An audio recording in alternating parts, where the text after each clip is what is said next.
With the playoffs looking like they were out of reach for the Packers, Aaron Rodgers proclaimed the team could run the table, and so far they have, winning 4 straight games. Rodgers backing it up. Recent success has boosted not only his team to the 6th seed in the current playoff picture, but his MVP hopes as well. Just 2 weeks ago, ESPN.com's poll had Rodgers with the 10th most MVP votes. Now he has shot up to 5th most on the list. Stephen A., do you agree Rodgers is a top 5 MVP candidate? Well, I easily agree with that, and I don't think he should be at number 5, but I don't think he should be above the top 3. I mean, when I think about the top 3, I'm thinking about Tom Brady, okay, and I'm thinking about Ezekiel Elliott. They come to mind immediately. Brady, okay, laughable. We can debate about Dak Prescott. We can debate about Derek Carr. All right, but Aaron Rodgers is at 3 or 4, but Ezekiel Elliott and Tom Brady definitely come before. Aaron Rodgers has been sensational, but there was like a 4 to 5 week gap there where they struggled. He's been absolutely sensational ever since. He's been better than average all consistently, even when he was on his downside. But that 4 to 5 week gap hurt him. I think that you got Tom Brady. I think you got Ezekiel Elliott. You want to debate Aaron Rodgers at 3 or 4, ahead or behind Derek Carr. I'm open for that discussion. But he does not deserve to be number 1, but he does not also deserve to be number 5. Allow me to use the Socratic method on... Socratic? I'm sorry, yes, Socratic? on the both of you. So that's Socratic? This method of inquiry. Let me ask you. I will demonstrate. Yes. Let me know what Socratic means. Well, you will see. Let me ask you this. Who do you two think should be number 1 in the MVP voting at the moment? Tom Brady. You both think Tom Brady? Tom Brady. Yes. Okay. Would you agree that Tom Brady has more talent and a better coach around him than Aaron Rodgers? More talent? Aaron Rodgers with no secondary, banged up and diminished receivers, and no running game. I'm not asking that. Okay, I'm asking, let's confine it to the question. Does Tom Brady have a better coach and more talent around him on his team than Aaron Rodgers? He has a better coach. Yes or no? Does he have more talent? I don't know. You say yes. Okay. I say yes. Now let me ask you this. But I say yes. If you therefore say Tom Brady is better, what you are saying is necessarily that it can't be so close between them that Aaron Rodgers, extra 4 games played doesn't have significant value. Yeah, 4 bad games. Now let me show you the numbers. Here is just the last 10 games Aaron Rodgers played, which line up perfectly with the 10 games Tom Brady has played. Let's see how they've done compared to one another. Total QBR, Brady's in a slight lead. Passing yards per game, Brady, slight lead. Touchdown to interception ratio, again, Brady slightly, but this is all very close. And completion percentage. Brady, over the last 10 games, with a better coach and more talent, has a very marginal advantage on a per-game basis over Aaron Rodgers.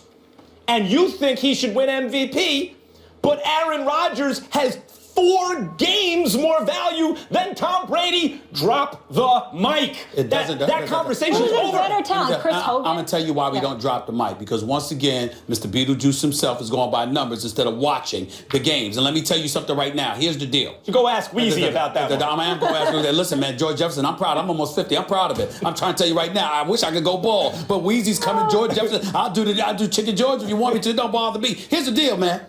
When you look at Aaron Rodgers, I don't like going against that bad man. That's a bad brother. I get it. But what you're ignoring and what you're not taking into account with those odds of yours is the fact that Aaron Rodgers has had to try to compensate for an awful defense at one point this year. So he's out there slinging the football all over the place. He's taking chances, and his numbers at times may have been better because he's had to do more. When you look at Tom Brady, obviously it's within the flow of the offense. You look at the efficiency, the 22 touchdowns, just 2 interceptions, a QBR of 89, et cetera, which is about 17 points higher than Aaron Rodgers. We can look at those numbers, but what I am saying to you is that I told you this from day one. When I looked at Tom Brady, 11-1, running the table, being as efficient as he is. I'm telling you right now, we sat on this show and debated. We said Aaron Rodgers. We said Aaron Rodgers. I said he's going to be 11. I said we said Aaron Rodgers. We debated this. Aaron Rodgers is going to be fine. But there was a point in time with 3 or 4 weeks we were debating what we were seeing from Aaron Rodgers because he didn't seem like he was. We blamed Randall Cobb. We blamed Jordy Nelson. We blamed these guys. But that's what it is. No, you're negating the first 4 games. Even if you don't think they were particularly good, they didn't hold 0 value. He started at quarterback and won some of them in the NFL. These numbers are extremely close. Tom Brady over the last 10 games are close. Is marginally better than Aaron Rodgers. And when you normalize for the teams they're on, actually, Aaron Rodgers may be having a better last 10 games than Tom Brady, and that doesn't include the first 4 games where Tom Brady had precisely 0 value. There is simply no way to argue that Brady has more value than Aaron Rodgers this year. You dropped your mic, I'll drop mine. Yeah. I actually spoke to Aaron Rodgers a few days ago, and Aaron Rodgers says if Tom Brady wins the MVP, he has no problem with it. Well, that means that Tom Brady deserves MVP.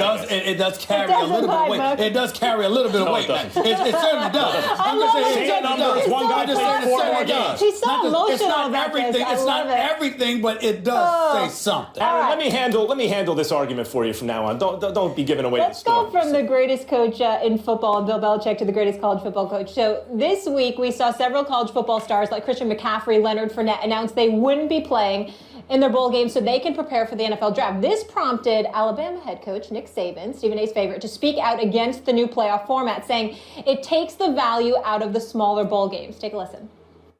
You're going to diminish the importance of other bowl games in college football, all right, which has happened.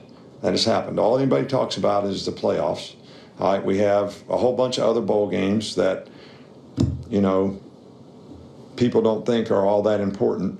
So if you don't think it's important, all of a sudden some players don't think it's important. So you can't really blame the players. You know, I mean, we created this. Oh, Max, Yeah. you relaxed now? Totally relaxed. Okay, ready to move on. Having won the argument by such a margin. Okay, Glad stay you think focused. so. Is Nick Saban right here? He is exactly right. When it comes to the bowls versus a national title game or a playoff, it's a zero-sum game. Either you can have one or you can have the other. Once you have a national title game and a playoff, what that necessarily means is you have devalued the bowls. If you don't have the national title game and a playoff, then the bowls have greater value. There's no way around that equation. And so the question becomes, what do you care about more? You cannot have your cake and eat it too. You eat the cake, it's gone. You can't have both. So what do you value more? I value, although I see the value in the bowl system the way it used to be, I like that. It was fun. I don't think all sports has to be homogenous. It can be asymmetrical. It's okay. But if you ask me what I prefer a playoff. But I realize I have to give something up to get it. Mm-hmm. I love me some Nick Saban. Yep. I love the accountability that he brings to the equation. I think it's great for kids to have that because it prepares them for life beyond the sport of football and beyond college. So I'm not only just a fan of Nick Saban, I'm an admirer. Mm-hmm. Having said all of that, it doesn't mean that he does not come across at times as being a bit hypocritical. And I think that's the thing to peel from this equation. Max is absolutely right when he says that Nick Saban is right. He's not wrong. Mm-hmm. But how the hell are you going to sit up there and try to act like playoffs are an impediment where something that highlights the importance of actually winning doesn't matter when all you do is win? And oh, by the way, because you win, you're the $7 million a year man as the coach at Alabama who can do anything that he basically wants to do. If everybody could be a Nick Saban, then you would have that argument. But the fact is they can't. That's why Alabama is Alabama, not just the football, but the institution, the facilities that are available to them that everybody doesn't have. They can't both matter. They can't both bowls and the playoff can't both matter. And it shows you that he's genuine in his position because you're right. This system favors him. The bowls favor everyone else. I get your point, but what I'm saying to you, he could say that, but he's benefiting from it because when you try to come across as if all the bowls shouldn't matter and the priority shouldn't be on defining a definitive winner, then you're basically ignoring the benefits that you receive from being the winner that you are. But that's why he's credible because the playoff benefits Nick Saban because he's the one who's going to win. Of course, but so the smaller coach is trying to get to a bowl. It does, and when he defends the bowl system, what he's saying is, in spite of the fact that this is in my best interest, I like the tradition of the bowls. But you also have to remember where your point might be a touch inaccurate in this regard is that even without the playoff system, when you build a national power in the preseason polls, who's going to be number one? Alabama. Who's going to be at the top? There you go. So either way, he benefits. But now they just shut everyone up because they actually win on the field. It's kind of perfect. To get something, you have to give up something. And here we're giving up the bowls with the playoff. I think 2.5 years ago, some here, even some viewed the tape locally and thought it was fair or appropriate or to some degree. It was significant penalty and discipline. 2.5 years later, it's fair to say it isn't enough, and that's positive in that that's the way the things have gone in the last 2.5 years. That really the only thing that's ever acceptable anymore is dismissal. That was Oklahoma head coach Bob Stoops saying he thinks if the Joe Mixon assault had happened in today's world as opposed to in 2014, the punishment would have been different. Trevor Manich is in the house. We appreciate you joining us on this and having your perspective, but I'm going to start with Max. Max, what's your reaction to Stoops' comments you just heard? Well, he looks bad here. Stoops looks bad because it's fine if he recognizes his error and changes course, but once he changes course, the question is, why did he err in the first place? And what are the actual motives for changing course now? So I don't think there's a way around him looking bad. He looked bad, but I think it was because he was inartful.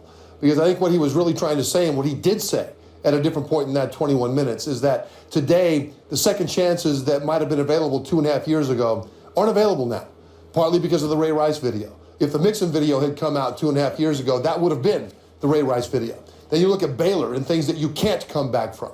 All those things have transpired in the 2.5 years after that. And I think what he was saying is that while coaches look to how they can save a kid, if it's at all possible, and sometimes it's not, today that window is much more narrow, and dismissal really has become the only option.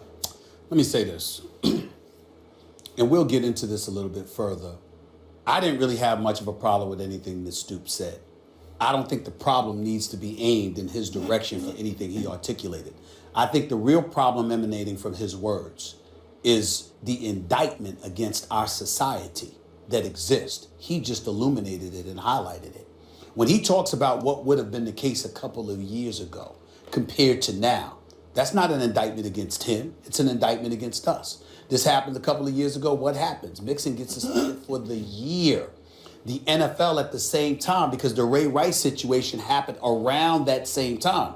Ray Rice's original sentence by Commissioner Roger Goodell was 2 games. It was only after the uproar, because of the release of the video, where we all saw with our own eyes what Ray Rice had actually done, that the commissioner then piggybacked off of it and ultimately suspended him indefinitely. I think it was like 6 games or whatever the case may be. My point to you is that that's not about what Stoops is saying. That's about Stoops highlighting, look, this is what it would have been like today.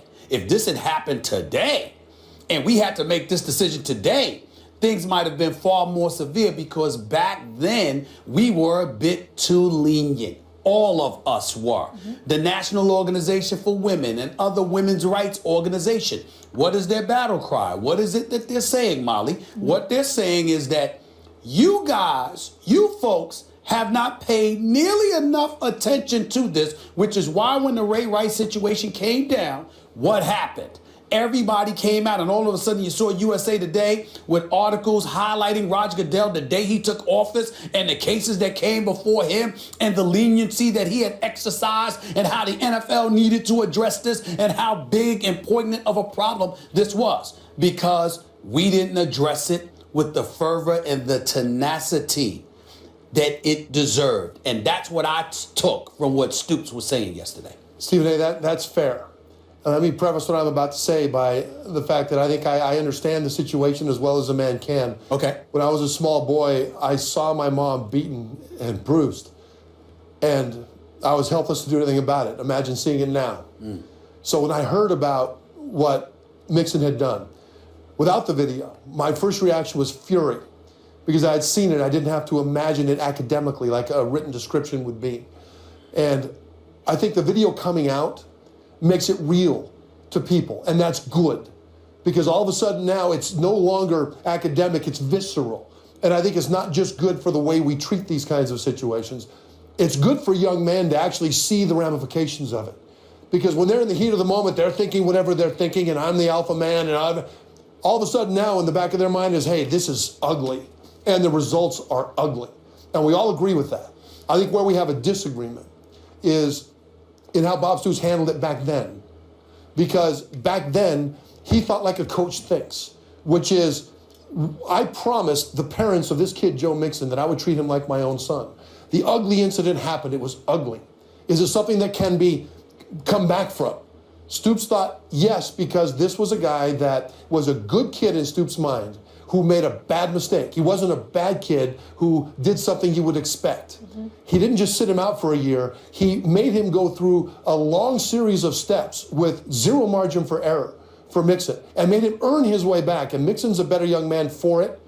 And that's what we're talking about. Some things you can't come back from. But I think now, and this is what Stoops said, today because of this Mixon video, the Rice video, Baylor, Greg Hardy, etc., now the margin for error for who gets a second chance and who doesn't has changed. And that's a good thing in this way. If it prevents it from happening, if somebody thinks twice before doing it again, then I'm down for it. I don't even want to add anything to that. I think that was just right. So well said. And we so appreciate your perspective and your honesty for opening up here, because it matters for this discussion. So thank you. Merry Christmas, Trevor. You too. Happy New Year. We will see you next week. Coming up next, the bad man has the Packers rolling, but will he roll to another MVP? The guys will tell you that after the break.